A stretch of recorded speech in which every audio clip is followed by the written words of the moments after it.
สวัสดีครับวันนี้เราไปเจอกล้องติดหน้ารถยนต์ราคาประหยัดมานะครับราคาเพียงแค่ 1,499 บาทเท่านั้นเองนะครับแล้วที่สำคัญเป็นแบรนด์ดังด้วยครับแบรนด์นี้เลยครับผม Hikvision นะครับ Hikvision เนี่ยเขาเด่นมากในเรื่องของการทำกล้องวงจรปิดกล้องที่ต้องเปิดแบบ 24 ชั่วโมงรักษาความปลอดภัยของเรานะครับแล้วตอนนี้ออกมาใหม่ครับเป็นตัวที่ติดหน้ารถยนต์นะครับวันนี้ผมเลยจะเอามาลองรีวิวให้ทุกคนดูครับว่ากล้อง Hikvisionติดหน้ารถยนต์ราคาประหยัดเนี่ย 1,499 บาทเนี่ยมันจะสามารถใช้งานได้จริงหรือเปล่านะครับรุ่นนี้นะครับ D1 Pro Dash Cam นะครับผมความละเอียดถึง 2K ด้วยกันนะครับมาดูด้านในเลยสิ่งที่เขาให้มาภายในกล่องนะครับก็จะมี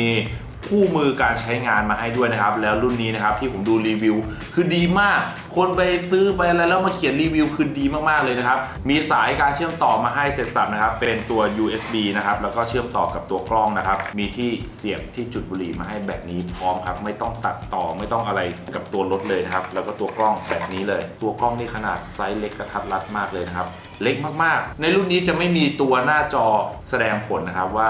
ดู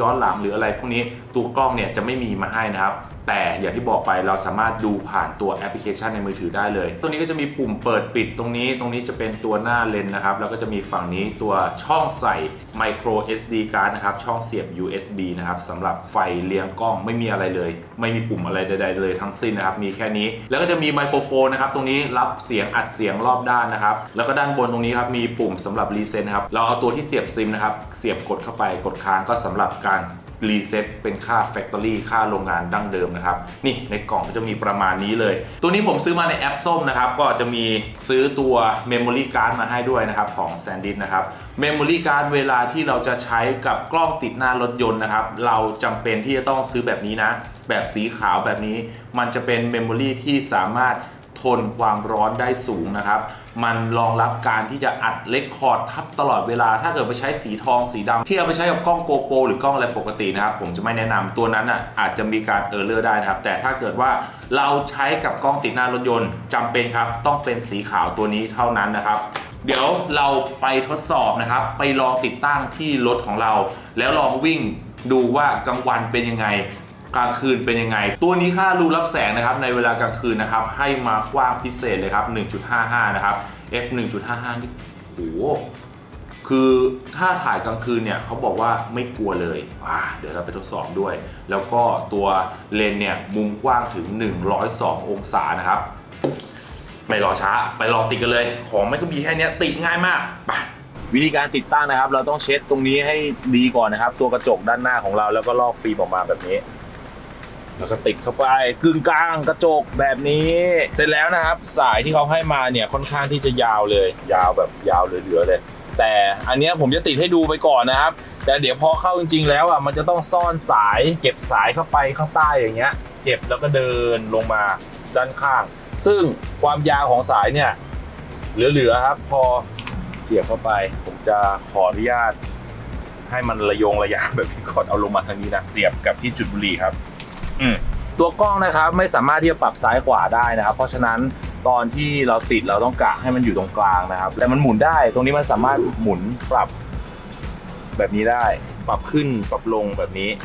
ติดตั้งเสร็จแล้วนะครับแล้วต่อไปเราจะทำการเชื่อมต่อกับตัวแอปพลิเคชันในมือถือนะครับซึ่งวิธีการเชื่อมต่อนะครับให้เราสแกน QR Code ตรงนี้นะครับแล้วก็ดาวน์โหลดแอปพลิเคชันนะครับผมตัวนี้ก่อนที่เราจะเชื่อมต่อตรงนี้นะครับให้เราเข้าไปที่ Wi-Fi นะครับแล้วเราก็เลือกตัวที่เป็นตัว Hikvision D1 Pro นะครับแล้วก็ใส่พาสเวิร์ดนะครับ1 2 3 4 5 จะเป็น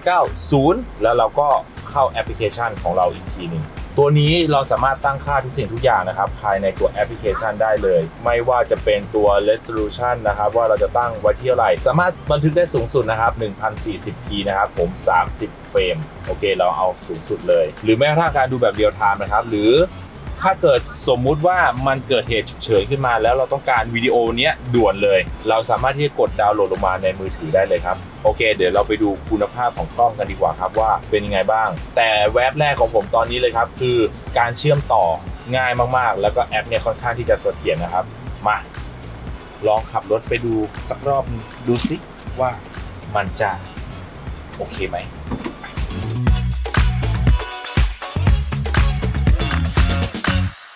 และนี่คือเสียงจากกล้อง ติดหน้ารถยนต์นะครับ High Vision นะครับ RD1 Pro บันทึกเสียงภายในห้องโดยสารนะครับเวลาเราทะเลาะกับเมียเนี่ยเราก็จะได้มีหลักฐานว่าใครเป็นคนเริ่มก่อนนะครับใครผิดใครถูกนะฮะนี่ครับเราก็จะบันทึกเอาไว้ดูเลยรู้เลยว่าใคร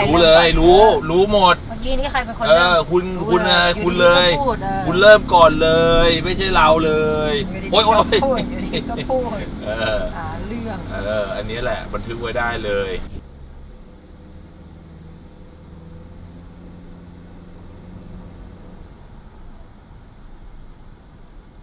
และนี่นะครับคือภาพที่ได้จากตัวกล้องนะครับผมถ่ายกลางวันเนี่ย 2K นี่คือแบบไม่ได้โม้เลยครับชัด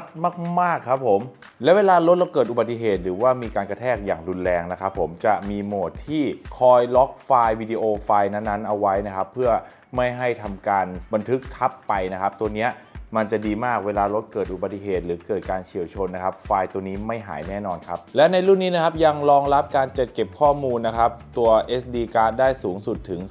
256 จิกเลยนะครับในการใช้งานตอนกลางคืนนะครับในที่แบบว่าแสงน้อยๆนะครับ F ได้ถึง 1.55 นะครับผมเก็บแสงกลางคืนได้ดีมากไฟหน้ารถเนี่ยเพียงพอมากต่อการเก็บบันทึกภาพบรรยากาศทั้งหมดเลยนะครับส่วนในพื้นที่ที่มีแสงพอดีเนี่ยก็สามารถที่จะใช้งานได้แบบยอดเยี่ยมดีเยี่ยมเลยครับเป็นยังไงกันบ้างครับสำหรับกล้องติดหน้ารถยนต์ราคาประหยัดนะครับเพียงแค่ 1,499 บาทเท่านั้น High Vision D1 Pro Dash Cam นะครับผมแนะนำเลยใครที่มองหากล้องติดรถยนต์อยู่นะครับนี่เลยครับตัวนี้กลางคืนนี่คือแบบดีงามมากแล้วการเชื่อมต่อกับแอปพลิเคชันในมือถือนี่คือทำได้แบบง่ายมากๆเลยนะครับนี่เลยใครที่อยากได้นะครับเดี๋ยวผมทิ้งลิงก์ไว้ให้ใต้คลิปก็ลองเข้าไปดูกันได้นะครับบ๊ายบาย